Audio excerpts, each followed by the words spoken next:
అమ్మ మీ పేరు? అనిత. అనిత గారు, ఈ ప్రజాపాలన గురించి మీ స్పందన ఎట్లుంది?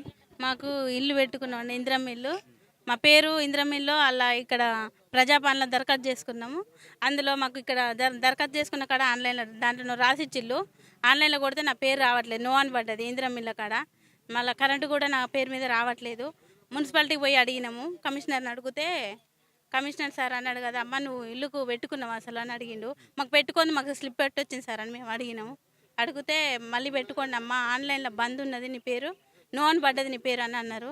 20 సంవత్సరాల నుంచి ఇక్కడ కిరాయికుంటాను సార్ నేను. మాకు ఇల్లు రాలేదు. నాకెందుకు రాదు ఇల్లు? అది ఎవరు తీసేసారు, ఎవరి వల్ల పోయింది నా పేరు? నా పేరు ఎందుకు పోద్ది? 10 మందిది పోతే నాది కూడా పోవాలి కదా. నేను ఒక్కదాన్ని నా పేరు ఎట్లా పోయింది? నా పేరు మరి వాళ్ళు దరఖాస్తు పెట్టినా? పెట్టినామండి, వాళ్ళు పెట్టినాం, మరి పెట్టేసినాము. ఇస్తామని అన్నారు, మళ్ళీ ఎక్కిస్తామని అన్నారు. నీ పేరు మళ్ళీ ఆన్లైన్లో చేస్తామమ్మా అని చెప్పారు. గౌరవనీయులైన తెలంగాణ ముఖ్యమంత్రి గారికి విన్నపం ఎంచుకునేది ఏంటిది సార్ అని నన్ను ఆయన అడిగినా కూడా నేను చెప్పేది ఏంటంటే 25 సంవత్సరాలుగా నేను ఈ కాలనీలోనే ఉంటాను. నాకు ఎలాంటి కూడా ప్రభుత్వం ఇచ్చినటువంటి ఎలాంటివి కూడా నాకు రాలేదు. నాకు అసలు ఇల్లు లేదు, జాగా లేదు. నేను దారురాలుగా నాకు అర్హత లేదా అనేది నేను ముఖ్యమంత్రి సార్ గారిని అడుగుతాను. ఏం లేని వాళ్ళకి, ఖాళీ స్థలాలు ఉన్న వాళ్ళకి ఇండ్లు కంపల్సరీ ఇవ్వాలి. లేని వాళ్ళకి మాత్రం చూసి గుర్తించి, ప్రభుత్వం గుర్తించి లేని వాళ్ళకి ఇండ్లు ఇచ్చే మార్గం. అంటే ఇప్పుడు ఉన్న వాళ్ళకి ఇస్తారు. ఉన్న వాళ్ళ పేర్లు కొన్ని వెళ్ళినాయి, లేని వాళ్ళని పెట్టుకున్నాం. ఉన్న వాళ్ళ పేర్లు వెళ్ళినాయి, కొంచెం ఇబ్బందికి గురి అయ్యారు. మళ్ళీ అప్లికేషన్లు పెట్టినాం.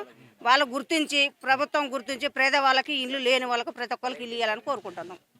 అవును సార్. అయితే నేను ఇందిరమ్మ పథకం అప్లై చేసుకున్నాను సార్. నాకు లాస్ట్ ఇయర్ కూడా వచ్చింది, మన టీఆర్ఎస్ ఉన్నప్పుడు వచ్చింది. కానీ డ్రా సిస్టమ్ అని పెట్టేసి అసలు నాకు ఏమీ లేదు, ప్లేస్ లేదు, ఏది లేదు. అయినా కూడా డ్రా సిస్టమ్ అని పెట్టి నాకు అసలు రాకుండా చేసింది, రాలేదు. లిస్ట్లో మాత్రం నేమ్ వచ్చింది.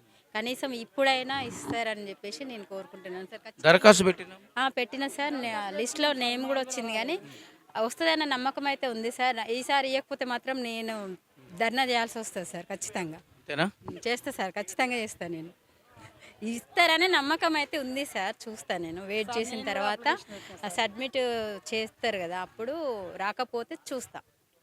Okay, thank you sir. నేను కూడా దరఖాస్తు పెట్టిన సార్. నాకు ఇల్లు లేదనే దరఖాస్తు పెట్టిన. నాకు లిస్ట్లో పేరు రాలేదు. మరి నేను కూడా పార్టీలో తిరిగినా, పార్టీ సేవ చేసిన, నేను అన్నీ చేసిన. కానీ ఈసారి మాత్రం నాకు ఇల్లు ఇవ్వకుంటే బాగుండదు సార్. అదే నేను మాట్లాడుతున్నా. దరఖాస్తు పెట్టినా మరి పేరు అయితే రాలేదు లిస్ట్లో. సర్వేలు వచ్చింది, సర్వేలు వస్తే ఫోటో దింపారు. ఖాళీ స్థలం ఉంటే ఇల్లు ఇస్తారన్నారు. ఫోటో దిగిన ఖాళీ స్థలం కాడ.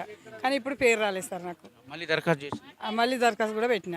మరిన్ని అప్డేట్స్ కోసం మా ఛానల్ని సబ్స్క్రైబ్ చేయండి. ధన్యవాదాలు.